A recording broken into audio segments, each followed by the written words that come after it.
नमस्कार, बहुत स्वागत। मैं हूं आपके साथ ऋतु भंडारी और शुरुआत करेंगे चुनावी आंकड़ों की, क्योंकि आपको बता दें मतदान की प्रक्रिया सुबह 7 बजे से शुरू हो चुकी है। और इस बीच अगर आंकड़ों का जिक्र किया जाए तो उत्तर प्रदेश में सुबह 9 बजे तक 11.67% वोटिंग हो चुकी है। वहीं जम्मू कश्मीर में 9 बजे तक 5.07% वोटिंग हो चुकी है। निर्वाचन आयोग की तरफ से बाकायदा ये जो आंकड़े हैं, परसेंटेज है, वो जारी किए गए हैं। तेलंगाना का भी जिक्र करें तो 9 बजे तक 9.51% वोटिंग हुई है। झारखंड में भी 9 बजे तक का ये आंकड़ा आपको बता रहे हैं, जहां 11.78% वोटिंग हो चुकी है। महाराष्ट्र का जिक्र किया जाए तो महाराष्ट्र में सुबह से ही लगातार लंबी लंबी कतारें देखने को मिल पा रही थी, लेकिन परसेंटेज लेवल उतना हाई देखने को नहीं मिल पाया। जहां 9 बजे तक का जो आंकड़ा अभी तक सामने आया है, जो वोट परसेंटेज सामने आया है, वो है 6.45%। वहीं बिहार में भी लगातार इसी तरह की तस्वीरें, और अब तक का सबसे जो बड़ा और सबसे ज्यादा आंकड़ा है वो बिहार से सामने आया है, जहां बिहार में सुबह 9 बजे तक 10.18% वोटिंग हुई है। और ऐसे में समझा जा सकता है लोगों में किस तरह से बढ़ चढ़कर जो उत्साह है वो देखने को मिल पा रहा है। लोकतंत्र का महापर्व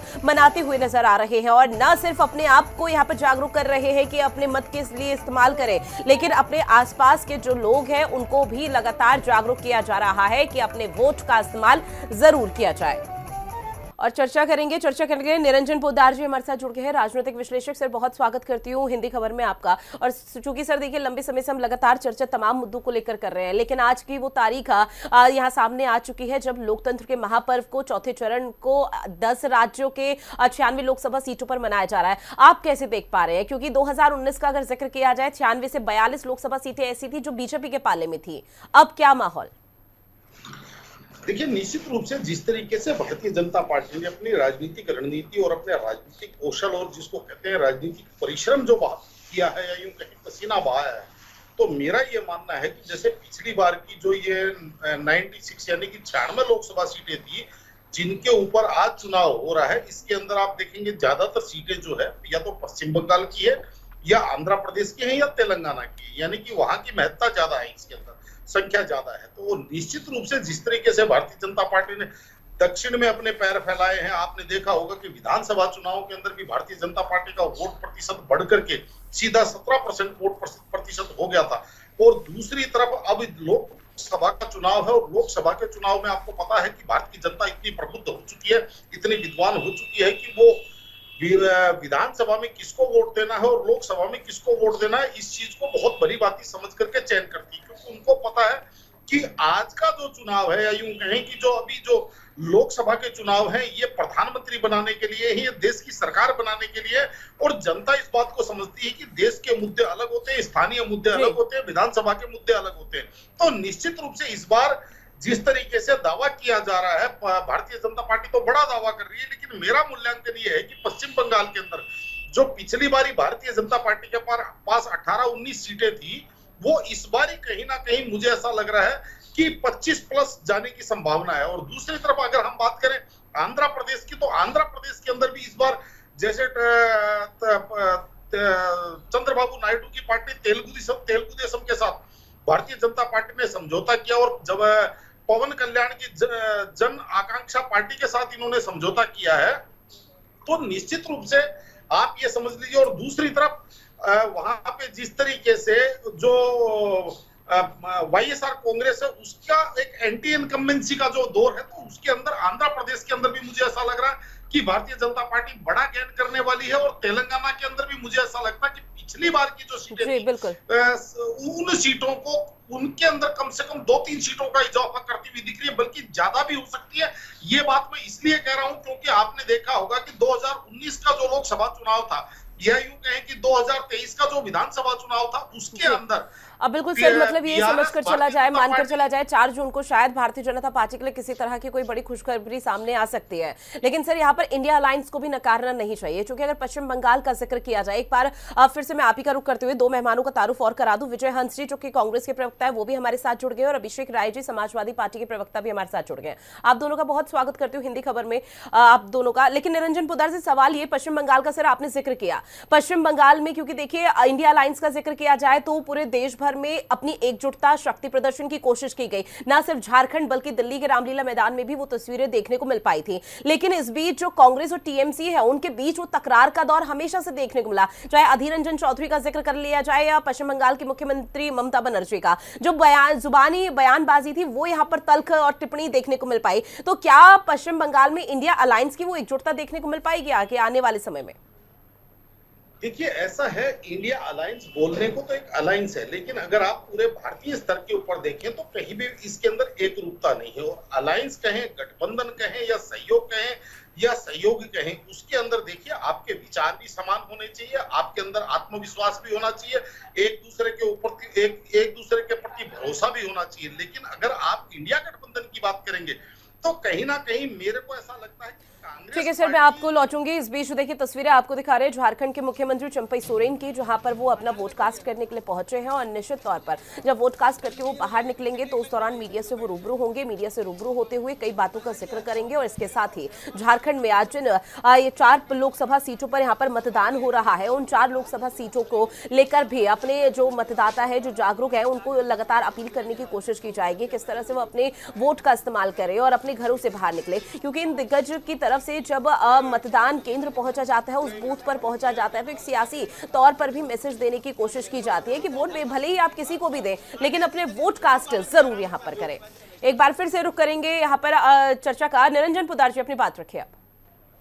हाँ, तो मैं ये कह रहा था कि इंडिया अलायंस तो कांग्रेस ने बना दिया, लेकिन कहीं ना कहीं मुझे ऐसा लग रहा है कि इस अलायंस के अंदर 4 जून के बाद में आप देखेंगे कि सबसे ज्यादा अगर कोई लूजर रहा है या सबसे ज्यादा कोई हानिकारक रहा है तो वो कांग्रेस पार्टी नजर आएगी। उसका कारण ये है कि कांग्रेस पार्टी ने जितना आप ये समझ लीजिए समझौते किए हैं इस इंडिया अलायंस को बनाने के अंदर तमाम पार्टियों के साथ, जिस तरीके से इन्होंने एक जिसको कहते हैं कि भाई कॉम्प्रोमाइज किया है, तो कहीं ना कहीं जो क्षेत्रीय पार्टियां हैं, चाहे उसके अंदर आप उत्तर प्रदेश के अंदर समाजवादी पार्टी को देख लीजिए, वहां अखिलेश जी ने अपनी तरफ से 1% भी कॉम्प्रोमाइज नहीं किया। बिल्कुल, और देखिए लगातार तस्वीरें दिखा रहे हैं किस तरह से चंपई सोरेन अपनी धर्मपत्नी के साथ मौजूद है और वोटकास्ट करते हुए बाहर निकले और अपनी उंगली पर वो निशान, वो साइन दिखा रहे हैं। जब वोटकास्ट के बाद की जो तस्वीरें हैं वो सामने आ पाती है और निश्चित तौर पर ये तस्वीरें बेहद खास कई मायनों में हो जाती है, क्योंकि अभी यहाँ पर मीडिया से भी वो रूबरू होंगे और निश्चित तौर पर जो मतदाता है उनसे भी अपील की जाएगी, क्योंकि झारखंड की जो 4 लोकसभा सीटें हैं, ये 4 लोकसभा सीटें बेहद खास हो जाती हैं। और अभी हाल फिलहाल में झारखंड में जो सियासी संग्राम था वो भी बकायदा यहाँ पर देखने को मिल पाया था, क्योंकि पहले यहाँ पर हेमंत सोरेन थे, हेमंत सोरेन को यहाँ पर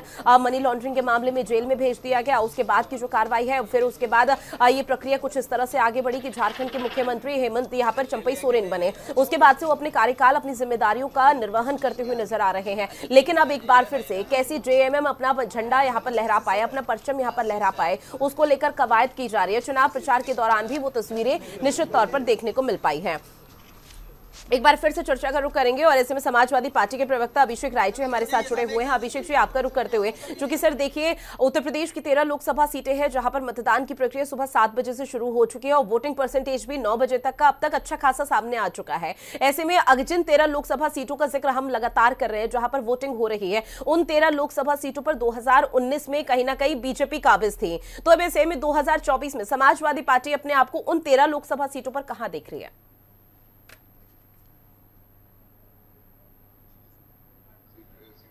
भाजपा का सफाया कर देंगे। इसमें देखिए हम राजनीतिक विश्लेषक जी की बात सुन रहे थे और बहुत गंभीरता से सुन रहे थे। 2019 में जो मौका आदरणीय प्रधानमंत्री जी को मिला, माननीय प्रधानमंत्री जी को मिला, वो इसलिए मिला कि उन्होंने बोला था एक मौका और दे दो, मैं महंगाई को कम कर दूंगा, बेरोजगारी को कम कर दूंगा। तो बिल्कुल सच बात है, जनता तो इस मुद्दे पे वोट करती है। अब पश्चिम बंगाल का हाल अभी ये कह रहे थे, वो टीएमसी के लोग ज्यादा बेहतर बता सकते हैं, लेकिन फिर भी मैं इतना तो राजनीति जानता हूं, जहां तक मैं जानता हूं कि अभी विधानसभा का विगत चुनाव बीता था जहां पे ये लोग अपनी बड़ी बड़ी डींगे हाँक रहे थे। आराम से करिए, आराम से रुकिए ना, कोई दिक्कत नहीं है। अरे आराम से, पूरे परिवार के साथ वोट दिए। क्या कहना चाहेंगे? क्या कहेंगे? नीचे से करें। मतदान का दिन है, पश्चिम सिंहभूम का आज मतदान दिन है। सभी से अपील करता हूं कि आप लोग अपना अपना मत मतदान कीजिएगा, ये अपना मौलिक अधिकार है। चलिए, थैंक यू। सर, झारखंड की जनता दादा जो बूथ पे है वो किसके लिए मतदान कर रही है झारखंड? ये अभी यहाँ नहीं कहेंगे, बाद में खाली मतदान के लिए हम सबको अपील कर दिया, सब अपना मन से अपना मतदान कीजिए। मतदान मौलिक अधिकार है इस मनुष्य जीवन में, है ना? पूरे परिवार के साथ आए हैं सर? हाँ, पूरा परिवार के साथ मतदान किया। कौन कौन है साथ में? सब में हमारा मिसेस है, हमारा बेटा है, बेटा बहू है ना, सब मतदान करे। झारखंड के मुख्यमंत्री चंपई सोरेन को आप सुन रहे थे। चूंकि आचार संहिता भी लागू है और आचार संहिता के दौरान किसी भी तरह से यहां पर कोई ऐसी बयानबाजी नहीं दी जा सकती, मीडिया के सामने कोई रिएक्शन नहीं दिए जा सकते, उसका भी उन्होंने यहां पर पालन किया है। एक बार फिर से अभिषेक राय जी आपका रुख करते हुए, पहले तो माफी के साथ, चूंकि सर देखिए आप भी बखूबी समझते हैं चुनाव का दिन है, लोकतंत्र का महापर्व है, तो इस तरह के रिएक्शन दर्शकों तक पहुंचाना भी बेहद जरूरी हो जाते हैं। अब सर आप अपनी बात रखिए। देखिए, माननीय मुख्यमंत्री बोल रहे थे, उसमें कोई बात नहीं है। ये तो ठीक बात आप कह रही हैं कि जनता के बीच में सारी बातें अपील एकदम होनी चाहिए कि जनता कहते हैं बूथ पे जाए और अपना मत क्या कहते हैं वहाँ पे मतदान करें। तो इसके लिए भाई माननीय मुख्यमंत्री जी को बधाई कि वो झारखंड की जनता को प्रेरित कर रहे हैं। लेकिन जहाँ तक टीएमसी की बात है, पश्चिम बंगाल की 42 सीटें आती हैं और मेरा जो आकलन कहता है कि भारतीय जनता पार्टी वहाँ 10 से 12 सीटों से ज्यादा पे नहीं आ रही है। आंध्र प्रदेश की बातें कर रहे थे, वहां पे भी आप देख लीजिएगा। तेलंगाना में अभी कांग्रेस ने इनका सुपड़ा साफ कर दिया और वहां कांग्रेस की सरकार बन गई। और हमेशा से ट्रेंड आप तेलंगाना का देख लें, जिसको उन्होंने विधानसभा में जिताया है उसी को उन्होंने क्या कहते हैं लोकसभा में जिताया है। ये पुराना ट्रेंड है, आज का नहीं, आजादी के बाद का ट्रेंड है। रही बात अगर आप बात उत्तर प्रदेश की कर लें, 13 सीटों की जहाँ पे हम लोग लड़ रहे हैं, और वहां पे आप देख लीजिए कन्नौज का मत प्रतिशत आप देखिएगा और कितना घबराए हुए हैं भारतीय जनता पार्टी के लोग। ये तो साफ समझ में आता है कि सुब्रत पाठक जो वहां के सांसद हैं, अब वो जो पूर्व होने वाले हैं, वो हमारे राष्ट्रीय अध्यक्ष जी के उससे इतना डर गए हैं, इस तरीके से कंप्लेंट कर रहे हैं, सत्ता में रहते हुए जिलाधिकारी को खुद पत्र लिख रहे हैं जी कि भाई किसी को प्रचार करने से रोकने के लिए ये कौन सी बात है। मेरे राष्ट्रीय अध्यक्ष लड़ रहे हैं तो मैं प्रचार करने क्यों नहीं जाऊंगा। मतलब अखिलेश यादव इस बार मैदान में उतरे हैं तो कहीं ना कहीं उसका एक बड़ा प्रभाव पड़ेगा कन्नौज वासियों पर। ठीक है सर, लौटूंगी मैं आपके पास। इस बीच एक बड़ी खबर मिल रही है, जहां चौथे चरण के मतदान के बीच सोनिया का संदेश, तो बड़ी खबर जहां महिलाएं महंगाई का सामना कर रही है, ये बात सोनिया गांधी की तरफ से की गई है। साथ ही आपको बता दें उन्होंने ये मैसेज देशवासियों को दिया है चौथे चरण के मतदान के बीच, जहां उनकी तरफ से कहा गया है कि गरीब महिलाओं को सालाना 1 लाख रुपए देंगे। कांग्रेस गरीब परिवारों के साथ हमेशा से खड़ी है। सोनिया गांधी का ये मैसेज निश्चित तौर पर बेहद खास हो जाता है। मजबूत लोकतंत्र के लिए वोट जरूर करें और वोट की भी अपील वो यहाँ पर करती हुई नजर आई है कि अपने वोट कास्ट के लिए जरूर आप पहुंचे।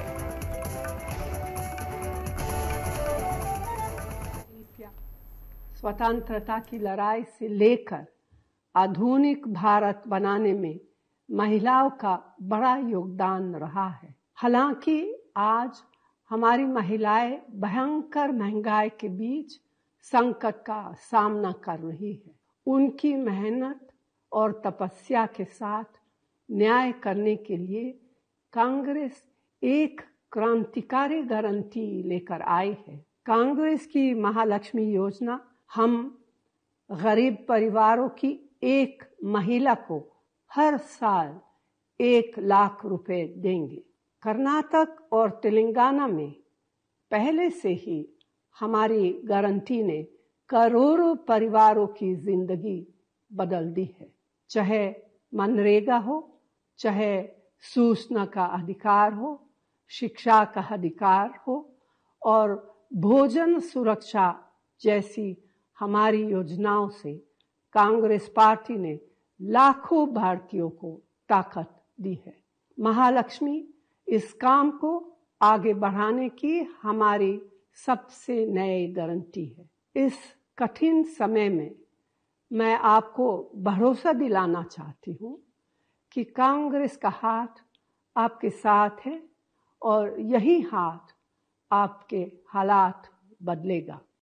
तो कांग्रेस से सोनिया गांधी का ये संदेश चुनाव के दौरान निश्चित तौर पर बेहद खास हो जाता है। हर वर्ग को साधने की कोशिश की गई, लेकिन जो सबसे ज्यादा फोकस और बड़ा फोकस रहा वो आधी आबादी को साधने पे रहा। एक बार फिर से चर्चा का रुख करेंगे और एक खास मेहमान और हमारे साथ जुड़ गई है डॉक्टर प्रियंका मौर्य जी, जो कि बीजेपी की प्रवक्ता है। मैम, आपका बहुत स्वागत है। और शुरुआत इसी सवाल के साथ, चूंकि देखिए लोकतंत्र का महापर्व है, चौथे चरण के लिए लगातार सुबह 7 बजे से जो मतदान की प्रक्रिया है वो शुरू हो चुकी है, लेकिन इस बीच कांग्रेस की तरफ से, सोनिया गांधी की तरफ से एक बड़ा मैसेज आया है जहां पर आधी आबादी के साथ साथ हर वर्ग को साधने की कोशिश की गई। बीजेपी कैसे देख रही है इसको? देखिए, सबसे पहले तो आपके चैनल के माध्यम से मैं सभी से ये अपील करना चाहूंगी कि सभी लोग घर से बाहर निकलें और वोटिंग जरूर करें, क्योंकि ये एक सकारात्मक निर्णायक वोटिंग होनी चाहिए देश को उत्कृष्ट रास्ते पे ले जाने के लिए। मुझे ये वॉइस बार बार खुद की सुनाई दे रही है, प्लीज इसको सही करवाइए। इसको ठीक करवाते हैं, आप अपनी बात रखिए तब तक। हाँ, तो अभी मैंने सुना कि आप बयान सुना रहे थे सोनिया गांधी जी का, जिसमें वो कह रहे थे कि कांग्रेस का हाथ सभी के साथ। मुझे लगता है कि कांग्रेस का हाथ सबसे पहले तो खुद के साथ होना चाहिए और खुद के पार्टी के युवराज के ऊपर होना चाहिए, क्योंकि जिस तरीके से जनता लगातार इन लोगों को नकार रही है, इनकी हार हो रही है और ये जनता के बीच में नहीं जाते हैं, जनता के सुख दुख को नहीं समझते हैं, सिर्फ प्रलोभन देने से जनता इनकी तरफ नहीं जाएगी। और खासकर महिलाएं तो बिल्कुल भी नहीं, क्योंकि ये सिर्फ इनका प्रलोभन है। इन्होंने कभी भी महिलाओं के उत्थान के लिए पहले कुछ भी नहीं किया, इस तरीके की कोई भी योजनाएं नहीं निकाली जिससे महिलाओं को लाभ मिल सके। और तभी महिलाओं का एक निर्णायक वोटिंग रहा जो कि इनके खिलाफ हुआ, जिसकी वजह से ये धरातल पे आ गिरे हुए हैं और उठ नहीं पा रहे हैं। और अगर हम कांग्रेस पार्टी की बात कर ले तो कांग्रेस पार्टी तो सिर्फ एक ही जगह उत्तर प्रदेश में चुनाव लड़ रही है, वो है रायबरेली, क्योंकि वहां से राहुल गांधी उठे हुए हैं। बाकी और कोई भी सीट से इनका ना तो कोई नाता है ना तो कोई मतलब। तो जिस तरीके की ये बयानबाजी कर रही हैं आज के दिन, इसका कोई मतलब नहीं है कि महिलाएं ये देख रही हैं कि उनको स्वास्थ्य की सुविधाएं कहाँ मिल रही हैं, महिलाओं को सुरक्षा कहाँ मिल रही है, महिलाओं को स्वावलंबन बनाया जा रहा है, महिलाओं को सुरक्षा से लेकर स्वास्थ्य से लेकर के उनकी जो भी मूलभूत आवश्यकताएं हैं उनको पूरा करने वाला अगर कोई है तो वो भारतीय जनता पार्टी की सरकार है। और यहाँ पे महिलाओं को सम्मान मिल रहा है, जिससे महिलाएं आज इतना आगे बढ़ रही हैं कि वो सिर्फ घर में बैठ करके चूल्हा चौका नहीं कर रही हैं, देश के लिए मिसाइल बना रही हैं, आगे चल करके सभी जगह अपना योगदान दे रही हैं।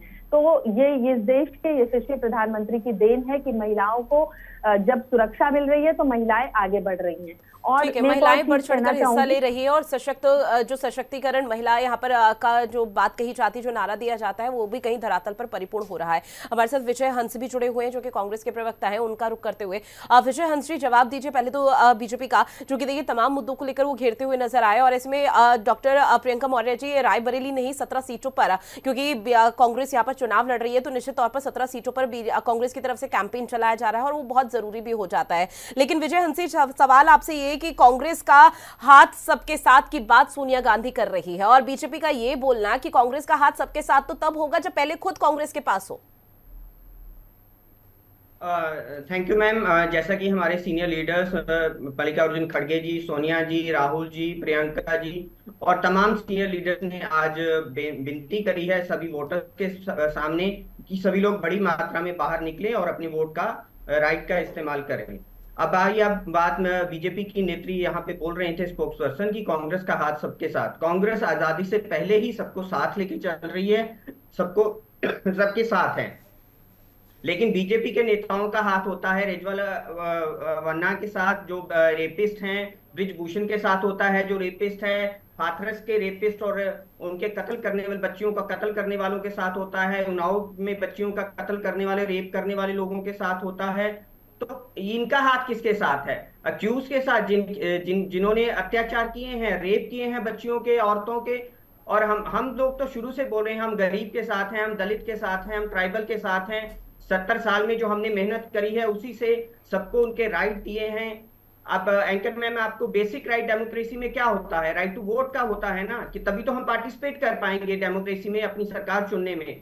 1931 में जब कराची में कांग्रेस का अधिवेशन हुआ था तो उसी कराची अधिवेशन में एक रेजोल्यूशन पास किया गया था कि जब भी आजादी मिलेगी तो हम आजादी के बाद सबको चाहे वो किसी भी रिलीजन, किसी भी क्रीड, किसी भी रेस, किसी भी जाति का हो, सबको राइट टू वोट देंगे। 1946 में जब कॉन्स्टिट्यूंट असेंबली बनी तो हमने सबको वो राइट दिया, पूरे कंसेंसस के साथ दिया। आरएसएस के लोग जो कॉन्स्टिट्यूंट असेंबली के अंदर थे, श्यामा प्रसाद मुखर्जी, जहाँ कॉन्स्टिट्यूंट असेंबली के बाहर थे गोलवालकर जी, वो अपने पत्राओं में ऑर्गेनाइजर में उन्होंने अपने लेख लिखे हैं, उन्होंने तमाम न्यूज़पेपरों में दिखे हैं, रैलियां करी हैं कि कांग्रेस ने अधिकार दिया, लेकिन आप लोगों का सवाल ये भी उठता है कि कांग्रेस बेशक से लॉटरी प्रियंका मौर्य जी आपके पास, प्रियंका मौर्य जी लॉटरी हो, लेकिन विजय हंस जी सवाल यहाँ पर ये भी उठ रहा है कि कांग्रेस अगर अपने आप को इतना सशक्त और मजबूत करती है तो आखिर क्यों धराशायी कांग्रेस पार्टी हो रही है? क्योंकि लंबे समय से हम देख रहे हैं 2014 से जब से बीजेपी आई है उसके बाद कांग्रेस मुक्त भारत की यहाँ पर लगातार नारा बीजेपी की तरफ से दिया जा रहा था,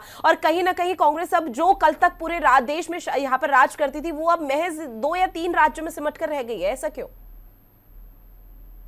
मैम आप इसको गलत तरीके से ले रही हैं। डेमोक्रेसी में ये नहीं है जीतना। क्या हमारा वोट परसेंटेज बिल्कुल ही 0 हो गया है? हमने अभी भी, जब भी हम राजस्थान में भी अभी अगर हम हारे हैं, मध्य प्रदेश में भी हारे हैं, हमारा वोट परसेंटेज 1 या 2% इनसे डिफरेंस में था। हम यहीं पे हैं और हम पूरी शक्ति के साथ यहीं पे हैं, लोगों के साथ हैं। हम अगर ओपोजिशन में भी हैं तब भी हम लोगों के साथ हैं, हम खत्म नहीं हुए हैं।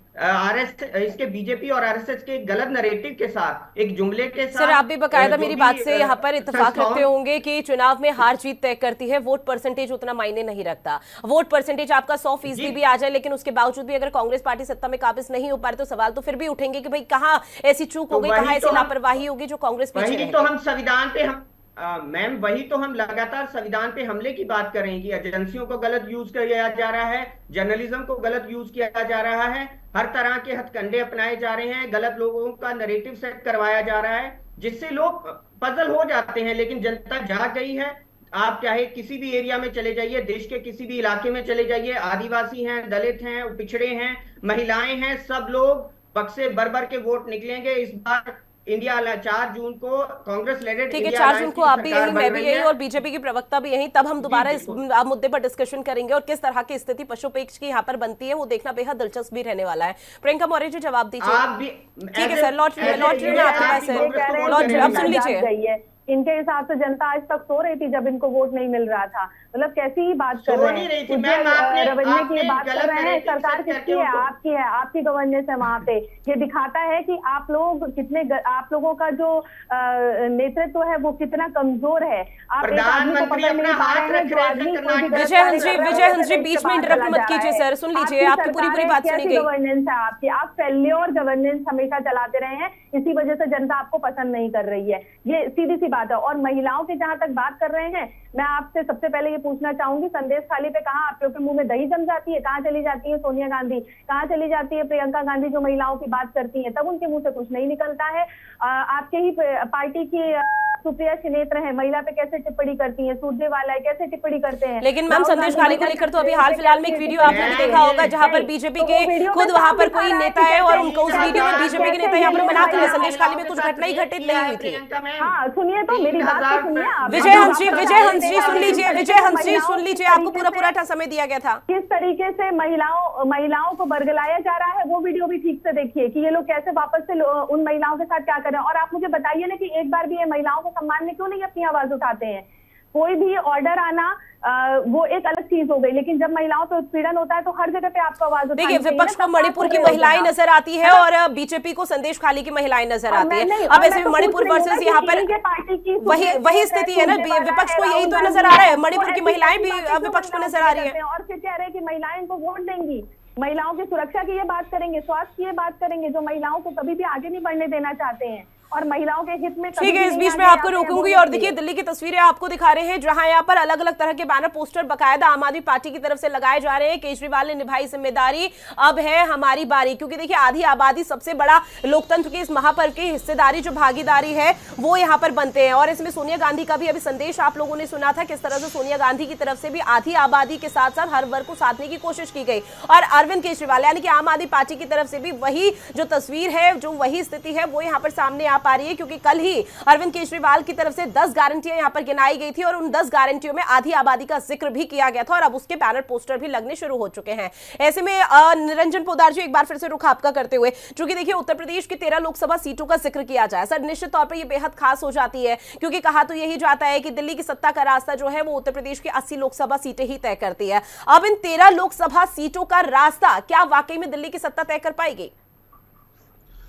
निश्चित रूप से देखिए, आपको ये चीज समझनी पड़ेगी कि उत्तर प्रदेश के अंदर जिस तरीके से 80 सीटें हैं, और कहीं ना कहीं आप ये समझ लीजिए जो केंद्र का रास्ता है वो उत्तर प्रदेश और बिहार दोनों मिलाकर के लगभग 120 सीटों के ऊपर अपने प्रतिनिधि भेजते हैं। और यहाँ पे जो पार्लियामेंट के अंदर लगातार आप ये देख रहे हैं कि पिछले 75 वर्षों के अंदर जिन भी पार्टियों ने अपने आप को सत्तासीन किया है, यहाँ पे शासन किया है, उनका कहीं ना कहीं उत्तर प्रदेश से एक बड़ा प्रभुत्व रहा है। इसीलिए ये बात कही जाती है कि केंद्र का रास्ता उत्तर प्रदेश से होकर के निकलता है। और जो आपने बात करी, आज जो 13 सीटों पे जो मतदान हो रहा है उनके अंदर, तो देखिए निश्चित रूप से जिस तरीके से भारतीय जनता पार्टी और तमाम विपक्ष, मैं देखिए जब भी मैं कुछ बोलता हूं तो लोग मेरे बात का पता नहीं किस तरीके से क्या आकलन करना चालू कर देते हैं, लेकिन वास्तविकता जानते हैं क्या है कि देखिए जनता जो पहले का जो एक जमाना हुआ करता था, अब वो जमाना नहीं है कि जब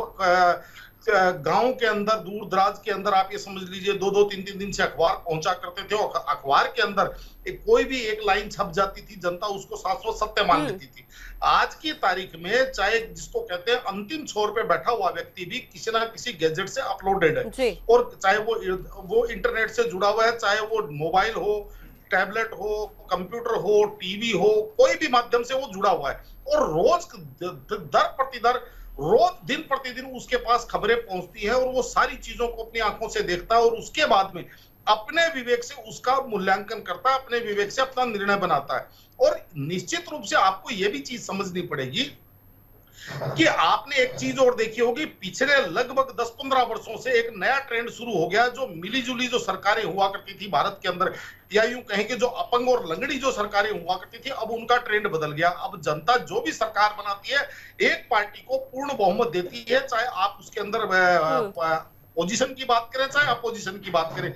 पश्चिम बंगाल के अंदर अगर भारतीय जनता पार्टी को हराई तो टीएमसी को पूरी ताकत दी, अगर कर्नाटक के अंदर भारतीय जनता पार्टी को हराई तो कांग्रेस को पूरी ताकत दी, और अगर जैसे अभी 5 राज्यों की बात करें तो उसके अंदर आपने देखा होगा तेलंगाना के अंदर कांग्रेस को पूरी ताकत दी, इधर महाराष्ट्र, इधर मध्य और छत्तीसगढ़ के अंदर भारतीय जनता पार्टी को पूर्ण बहुमत देकर के सत्ता में बिठाया। तो अब ये जो केंद्र का चुनाव है, सबको इस बात का पता है कि आज जो अंतर्राष्ट्रीय स्थितियां हैं उनके अंदर भारत की जो खिचड़ी सरकार है या भारत की जो लंगड़ी सरकार है, वो कहीं ना कहीं हमारे देश के भविष्य के साथ भी खिलवाड़ कर सकती है, और हमारे देश के जो आने वाली पीढ़ियां हैं उनको भी इस चीज के लिए मुसीबतों का सामना करना पड़ सकता है। क्योंकि जिस तरीके से अंतर्राष्ट्रीय परिस्थितियां आप देख रहे होंगे पिछले 3-4 वर्षों के अंदर, पहले चाहे वहां पे रशियन और यूक्रेन देश के जो लड़ाई हुई उसके अंदर एक अशांति, आज जिस तरीके से मिडिल ईस्ट के अंदर एक अशांति का वातावरण है, और ऐसा लग रहा है कि जैसे पूरी दुनिया तीसरे विश्व युद्ध के मुहाने के ऊपर बैठी हुई है। और इसीलिए तो सर बार बार कहा जा रहा है कि आज का मतदाता पूरी तरह से जागरूक हो चुका है। वो इतना समझदार है कि वो बाकायदा जानता है कि चाहे कितना भी हिंदू मुसलमान या पाकिस्तान या तमाम इस तरह के उलूल जुलूल मुद्दे लेकर आ जाए, लेकिन अपने जहन में उन मुद्दों को रखना है कि किस सरकार ने, किस पार्टी ने वो काम किए हैं धरातल पर जिससे हमारा सरोकार है। सर सवाल ये भी, चूंकि देखिए समाजवादी पार्टी के जो प्रवक्ता है अभिषेक राय जी, वो भी हमारे साथ जुड़े हुए हैं, और कन्नौज लोकसभा सीट ऐसी है जिस पर हर किसी की नजरें टिकी हुई है, क्योंकि अखिलेश यादव की वापसी सीट पर हुई है, लेकिन इस बीच सुब्रत पाठक से उनका मुकाबला है। क्या अखिलेश यादव 2019 में जो स्थिति सुब्रत पाठक के पक्ष में बनती हुई नजर आई थी, क्या इस बार वो समाजवादी पार्टी के खेमे में जाएगी? क्योंकि लगातार अभिषेक राय जी की तरफ से भी यही कहा जा रहा है कि अखिलेश यादव मैदान में इस बार कूदे हैं, तो निश्चित तौर पर जो मुकाबला है वो पूरी तरह से खेला यहां पर हो चुका है। सवाल मेरे से आपका? जी सर। हाँ देखिए, ऐसा है निश्चित रूप से कुछ सीटें उत्तर प्रदेश के अंदर ऐसी हैं जो समाजवादी पार्टी का गढ़ कही जाती है, चाहे उसके अंदर आप मैनपुरी कहिए, कन्नौज कहिए, रामपुर कहिए, आजमगढ़ कहिए, कुछ सीटें ऐसी हैं जो परंपरागत रूप से समाजवादी पार्टी का वहां पे कब्जा रहा। लेकिन आपको ये चीज भी समझनी पड़ेगी, पिछले 8-10 वर्षों के अंदर ये जो गढ़ हुआ करते थे ये भी कहीं ना कहीं ढहे हैं। आपने अभी उपचुनावों के अंदर रामपुर को भी ढहते हुए देखा और आजमगढ़ को भी ढहते हुए देखा, यानी कि ये दोनों किले भी भारतीय जनता पार्टी ने फतेह की है। चाहे वो अलग बात है कि उसके अंदर चाहे मार्जिन कुछ भी रहा हो या कितना भी वो साम दाम दंड भेद अपनाए गए हों, वो एक अलग बात है। कन्नौज के अंदर भी आपने देखा होगा 2019 के अंदर सुब्रत पाठक ने जिस तरीके से कन्नौज परंपरागत सीट एक समाजवादी पार्टी की मानी गई है, या यूं कहेंगे। ठीक है सर, लौटूंगी मैं आपके पास। और देखिए पटना साहिब की तस्वीरें दिखा रहे हैं जहां प्रधानमंत्री नरेंद्र मोदी का जो बिहार का दौरा है वो बेहद खास हो रहा था। कल रोड शो और अब यहां पर लंगर खिलाते हुए नजर आ रहे हैं। और इसमें पटना साहिब में जो श्रद्धालु तीर्थयात्री पहुंचे हैं उनसे भी, क्योंकि 1-to-1 की जो तस्वीरें थी वो सुबह सामने आ पा रही थी, और निश्चित तौर पर ये तस्वीरें बेहद खास हो जाती है, क्योंकि कहा यह जा रहा है कि बिहार की जिन 5 लोकसभा सीटों पर मतदान हो रहा है, वोटिंग हो रही है, वो कहीं ना कहीं बेहद खास इसलिए भी हो जाती है क्योंकि पीएम मोदी का जब कल देर शाम यहाँ पर रोड शो हुआ था उसके बाद पूरी तरह से जो सियासी समीकरण है वो बदल चुके हैं। लौटूंगे निरंजन पोदार जी आपके पास। अभिषेक राय जी आपका रुख करते हुए, चूंकि देखिए सर कन्नौज लोकसभा सीट पर ही हर किसी की नजर टिकी हुई है। बेशक से समाजवादी पार्टी बाकी 13 लोकसभा सीटों पर भी पूरी तरह से यहाँ पर अपने जनाधार को मजबूत करने की कई तरह की कोशिश की गई हो, लेकिन कन्नौज में आपकी तरफ से भी कहा गया कि अखिलेश यादव मैदान में उतरे हैं तो पूरी तरह से जो खेला है वो बीजेपी के साथ होगा, और अगर इस तरह की स्थिति हो जाती है तो बाकी 12 सीटों का किस तरह से आप आकलन कर रहे हैं खुद से? देखिए, मैंने आपसे पहले ही बोला था, ओपनिंग स्टेटमेंट में ही बोला था कि हम 13 की 13 सीटों पे हम जीतने जा रहे हैं। राष्ट्रीय अध्यक्ष जी के कन्नौज से लड़ने से आसपास की कई सीटों पे काफी फर्क पड़ा।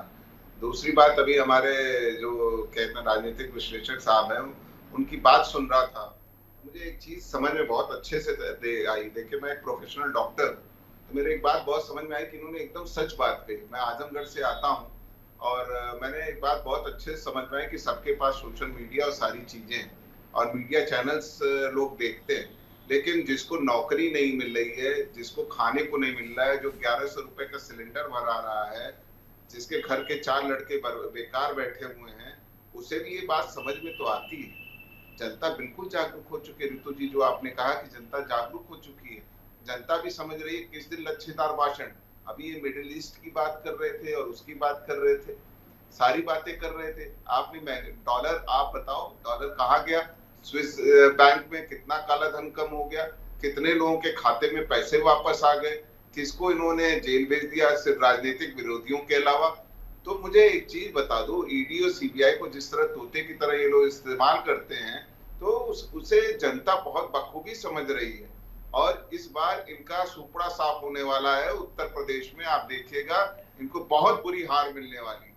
ठीक है सर, बहुत बुरी हार बीजेपी को मिलेगी और बीजेपी को इन 13 लोकसभा सीटों के साथ साथ उत्तर प्रदेश की 80 लोकसभा सीटों पर भी हार का सामना करना पड़ सकता है। ये आपकी तरफ से एक बड़ी बात कही गई। साथ ही सवाल मेरा सर आपसे, चूंकि देखिए अब तमाम जो समाजवादी पार्टी के पैनलिस्ट है वो भी हमारे साथ जुड़ते हैं और उल्टा मीडिया पर ही यहाँ पर ठीकरा फोड़ देते हैं, लेकिन ये सवाल तो निरंतर हर किसी के जहन में आता है कि समाजवादी पार्टी जनहित के अगर इतने ही मुद्दे उठा रही है, लोगों से कनेक्ट यहाँ पर कोशिश कर रही है, अपने जनाधार को मजबूत करने के लिए तमाम तरह की रणनीति अगर धरातल पर बना रही है, तो क्यों इतने लंबे समय से समाजवादी पार्टी सत्ता में काबिज नहीं हो पाई? क्यों विधानसभा चुनाव और लोकसभा चुनाव में यहां पर नकार दिया जाता है? लौटूंगी मैं आपके पास इसी सवाल के साथ, लेकिन उससे पहले ये मध्य प्रदेश की तस्वीरें आपको दिखा रहे हैं, जहां आपको बता दें कि केंद्रीय मंत्री कैलाश विजयवर्गीय अपने वोट कास्ट करने से पहले भगवान का आशीर्वाद लेते हुए नजर आ रहे हैं। और चूंकि मध्य प्रदेश के 8 लोकसभा सीटों पर चुनाव हो रहे हैं, ये 8 लोकसभा सीटें बीजेपी के पाले में है, लेकिन इस बार कहीं ना कहीं असमंजस की स्थिति बन रही है और इस तरह की उम्मीद जताई जा रही है कि शायद यहां पर किसी तरह की परेशानी बीजेपी के लिए खड़ी हो सकती है।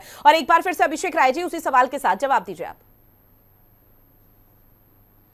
दे रहा हूं। देखिए, जो आपने मेरे से सवाल किया कि समाजवादी पार्टी 38% मत पाई विगत 22 के चुनाव में, जो जब से समाजवादी पार्टी स्टैब्लिश हुई है तब से इतना मत प्रतिशत समाजवादी पार्टी को कभी नहीं मिला। और हमने सिर्फ 3% का वोट स्विंग था, जिससे भारतीय जनता पार्टी 77 सीटें हम 2500 के कम मार्जिन से हारे।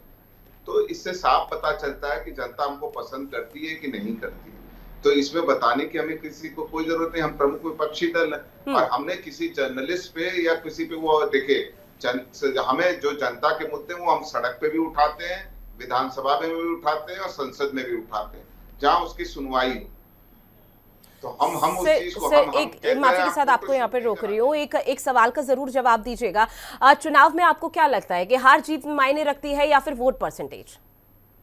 बिल्कुल हार जीत मायने रखती है, मैं इस चीज को मना नहीं कर रहा हूँ। अभी देखिए राजनीतिक विश्लेषक जी ने कहा कि चाहे किसी कारण से कोई हारता है, कोई जीतता है, चाहे किसी दबाव में वो करता है, तो भाई वो हार तो हार है। हमने हार को एक्सेप्ट किया, हमने उस हार को एक्सेप्ट किया, लेकिन जनता ठीक है। समाजवादी पार्टी अब किस तरह से आगे बढ़ेगी देखना बेहद दिलचस्प है। और देखिए ये तस्वीरें आपको दिखा रहे हैं पटना साहिब की। पटना साहिब में चूंकि लंगर की व्यवस्था अमूमन तौर पर देखने को मिल पाती है और इसी स्थिति में पीएम मोदी भी वहां पर पहुंचे और प्रधानमंत्री नरेंद्र मोदी चूंकि वहां पहुंचे, कल वहां पर रोड शो हुआ और लंगर में यहाँ पर खाना खिलाते हुए नजर भी पीएम मोदी आए। देखिए दो तस्वीरें आपकी टीवी स्क्रीन पर, जहां पीएम मोदी जब पटना साहिब के परिसर में पहुंचे तो उस दौरान बाकायदा जो भी वहां पर प्रक्रिया है और पूजा पाठ की और तमाम तरह की, उसको भी यहाँ पर पूरी तरह से संपन्न पीएम मोदी की तरफ से किया गया। दूसरी तस्वीरें आपको दिखा रहे हैं जो वहां पर तीर्थयात्री श्रद्धालु पहुंचे थे, उन्हें लंगर खिलाते हुए नजर आया। बाकायदा पीएम मोदी यहां पर खुद वो खाना बनाते हुए नजर आए, लंगर का जो भी यहां पर रोटी बेलते हुए भी नजर आ रहे थे। ऐसे में एक अलग तरह की जो रौनक है, एक अलग तरह की जो तस्वीरें हैं वो यहां पर सामने आ पाई। जो गुरुद्वारे में महिलाएं वहां पर मौजूद थी, महिलाओं की तरफ से एक भव्य स्वागत पीएम मोदी का किया गया।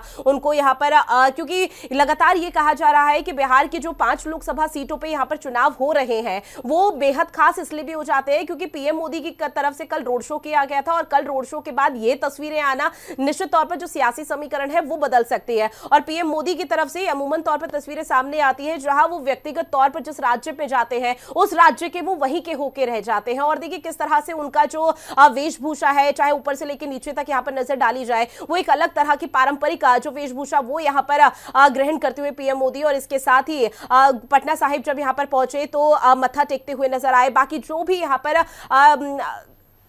आशीर्वाद लेने की या फिर जो भी प्रक्रिया यहाँ पर रहती है गुरुद्वारे के दौरान, तो उस दौरान पीएम मोदी की तस्वीरें निश्चित तौर पर बेहद खास है। और ऐसे में पीएम मोदी का दौरा लगातार ये कहा जा रहा था कि बिहार में बेशक से बीजेपी यहाँ पर मजबूत ना हो, लेकिन बीजेपी यहाँ पर कई तरह की जो तस्वीरें हैं, कवायद है, वो करती हुई नजर आएगी। और इसकी बानगी इन तस्वीरों के जरिए समझी जा सकती है कि किस तरह से प्रधानमंत्री नरेंद्र मोदी खुद धरातल पर उतरकर मैदान में कूदे हैं। और ये तस्वीरें जो सामने आ पा रही है बेहद खास इसलिए भी है क्योंकि बिहार की 5 लोकसभा सीटों पर आज चुनाव हो रहे हैं और पटना का दौरा पीएम मोदी का था। कल जब पटना वहां पहुंचे थे देर शाम वहां पर रोड शो किया गया था, अपार जन समर्थन मिला था। ये इस तरह की जब तस्वीरें सामने आती है तो समझा जा सकता है कि बीजेपी अपने आप को कैसे बिहार के वासियों के साथ, बिहार की जनता के साथ अपने आप को कनेक्ट करने की कोशिश कर रही है। क्योंकि जब इस तरह की तस्वीर तो लोगों के मन में भी एक अमिट छाप और उनके जहन में भी एक अमिट छाप यहाँ पर छोड़ी जाती है कि प्रधानमंत्री नरेंद्र मोदी ने खुद लंगर यहाँ पर इन तमाम श्रद्धालु तीर्थयात्रियों को दिया जो वहां पर मौजूद थे। और इस दौरान देखिए रोटी बेलते हुए भी पीएम मोदी नजर आ रहे हैं। तो निश्चित तौर पर ये बेहद जो सुखद तस्वीर है वो यहाँ सामने आ पा रही है और तमाम तरह के जो इंतजामात हैं वो लगातार यहाँ पर किए गए हैं धरातल पर। और इसी के साथ ही प्रक्रिया को आगे बढ़ाते हुए पीएम मोदी लगातार अपने काफिले के साथ यूं बढ़ते हुए नजर आ रहे हैं। और ऐसे में जब पीएम मोदी यहाँ पर महिलाओं से बातचीत की गई और देखिए बच्चों से भी बातचीत करते हुए पीएम मोदी नजर आए, जहां बच्चों के साथ जब प्रधानमंत्री नरेंद्र मोदी की बातचीत होती है तो ये बेहद खास इसलिए हो जाती है क्योंकि बच्चों के प्रति जो अपार प्रेम है वो किस तरह से झलकता है प्रधानमंत्री नरेंद्र मोदी का, वो इन तस्वीरों के जरिए अंदाजा लगाया जा सकता है। और ऐसे में पीएम मोदी का बाकायदा जो काफिला है वो धीरे धीरे करके एकाएक आगे बढ़ता हुआ नजर आया। और इसके साथ ही आपको बता दें कि जो प्रधानमंत्री नरेंद्र मोदी का जो गेटअप है ऊपर से लेकर नीचे तक अगर नजर डाले तो जो वेशभूषा है वो पारंपरिक है। और ऐसे में ये पारंपरिक जो वेशभूषा है वो उस दौरान बेहद खास हो जाती है। और ऐसे में अमूमन तौर पर यही स्थिति सिर्फ बिहार के पटना साहिब में ही नहीं बल्कि तमाम राज्यों में भी देखने को मिल पाई, चाहे उत्तराखंड का जिक्र किया जाए या फिर बाकी राज्यों का जिक्र किया जाए। जो साउथ के मिशन में भी थे तो वहां भी पारंपरिक जो वेशभूषा थी वो वहां पीएम मोदी की तरफ से ग्रहण की गई थी।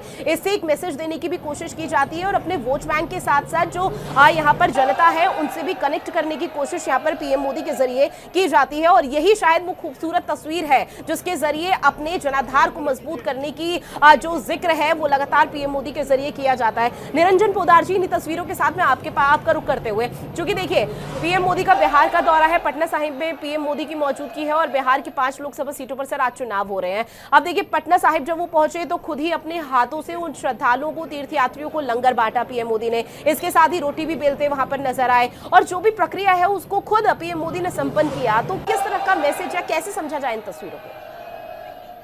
निश्चित रूप से ऋतु जी, देखिए यही एक जो भारतीय जनता पार्टी की कहूं या नरेंद्र मोदी जी की खासियत है जो सबसे अपने आप को अलग बनाती है। क्योंकि जिस तरीके से आप देख रहे हैं भारत की राजनीति के अंदर बातें कोई कितनी ही बड़ी बड़ी कर ले कि भाई हम ये जीतेंगे, हम वो जीतेंगे, लेकिन वास्तविकता ये है कि जनता के साथ कौन आदमी कितना कनेक्ट कर रहा है। आज की तारीख में अगर आप देखेंगे तो सारा का सारा चुनाव केवल नरेंद्र मोदी जी सेंट्रिक हो रहा है। जिस तरीके से आपने ये जो तस्वीरें दिखा रहे हैं, नरेंद्र मोदी जी ने, आप ये समझ लीजिए, जो लाखों करोड़ों जो सिख इस देश के अंदर हैं, जो अल्पसंख्यक भी अपने आप को कहते हैं और बड़ा जिसको कहते हैं बड़ी गौरवशाली और वीर कौम ये रही है, उनके दिलों के ऊपर आज जैसे एक अमिट छाप छोड़ दी होगी। और ये केवल ये एक सीन नहीं है, इससे पहले चाहे वीर बाल दिवस हो, चाहे आप ये समझ लीजिए जो कॉरिडोर इन्होंने जो खुलवाया वो हो, या जिस तरीके से जो भी इन्होंने कार्य किए, या तमाम गुरु पर्व जब भी आते हैं तो प्रधानमंत्री जी गुरुद्वारे जाते हैं। तो ये सारी की सारी चीजें जोड़ करके जब आप देखेंगे तो देखिए निश्चित रूप से आज जैसे इन्होंने लंगर के अंदर रोटी बनाई या लोगों के साथ लोगों को प्रसादा परोसा है, तो निश्चित रूप से अब ये चीजें चर्चा होंगी, और चर्चा होंगी तो विपक्ष यही आकर के फंसेगा कि विपक्ष इसके अंदर कुछ ना कुछ खामियां निकालेगा, इसके अंदर कुछ ना कुछ। और सिर्फ विपक्ष की तरफ से आपने सुना भी होगा, जब जब पीएम मोदी के इस तरह के दौरे हुए, चाहे देवभूमि का जिक्र किया जाए, वहां की पारंपरिक वेशभूषा, बाकायदा जो भाषा वहां की लैंग्वेज है उत्तराखंड की, उसका भी यहाँ पर अपनी जनसभा के जरिए जिक्र करते हुए नजर आए। और वहां अगर साउथ का जिक्र किया जाए, साउथ में भी यही तस्वीरें निश्चित तौर पर सामने आई, जहां पर विपक्ष की तरफ से करार कर दिया जाता है तो नाटक नौटंकी है। निश्चित रूप से ऋतु जी, यही तो सबसे बड़ी समस्या है कि विपक्ष केवल इन चीजों को दूर दूर छिर करके और इन चीजों के ऊपर अपनी इतिश्री कर लेता है। वो इन चीजों को समझ नहीं रहा है कि आज की राजनीति किस दिशा में जा रही है।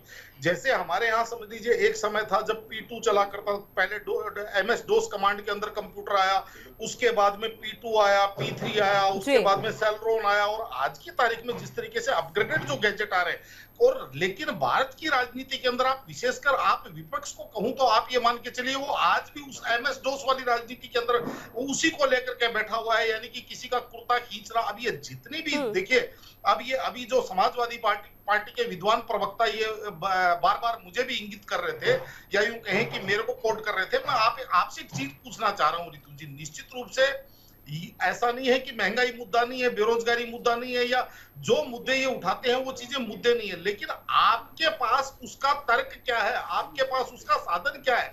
आप आएंगे तो 20 करोड़ लोगों को रोजगार कहां से दे देंगे? क्योंकि कांग्रेस ने तो अपने घोषणा पत्र में केवल 30 लाख नौकरियों की बात करी है।